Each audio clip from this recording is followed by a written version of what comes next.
ça fait très mal. Et c'est une pilule vraiment difficile à avaler. L'inquiétude est palpable chez les étudiants du Collège La Cité à Ottawa. Ceux-ci pourraient devoir débourser plus d'argent dès l'automne prochain pour accéder aux bancs d'école. C'est inquiétant. Moi, en tant que parent, je pense à mon fils. L'année prochaine, il sera donc en première année à l'Université d'Ottawa. Et ça va impacter négativement en fait tout notre budget. Par exemple, pour une session, c'est 7800.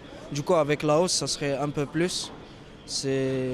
C'est quand même beaucoup. Dès septembre, le gouvernement Ford mettra fin au gel de la hausse des droits de scolarité qui était en vigueur depuis 2019. Les étudiants ontariens pourraient donc payer jusqu'à 2 % de plus par année pour les 3 prochaines années. Aussi, nous sommes déçus que le gouvernement Ford place la responsabilité des dettes du province sur les étudiants.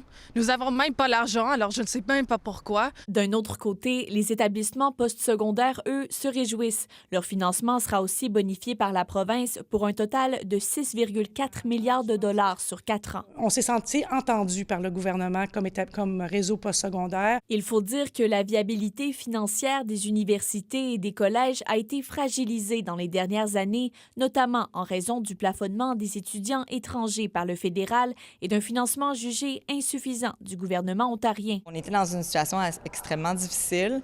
On a dû faire des coupures de dépenses, un contrôle très serré, dans certains cas un gel d'embauche. Les investissements supplémentaires annoncés permettront entre autres de bonifier les services aux étudiants. Il y a des mesures qui vont être mises de l'avant pour appuyer nos étudiants qui sont en difficulté. On veut que l'université concentre sur l'insécurité alimentaire, aussi le logement abordable et les services de santé mentale ici sur le campus. Malgré la hausse des frais de scolarité, les établissements postsecondaires de la région s'engagent à réinvestir ces ressources pour répondre aux besoins des étudiants.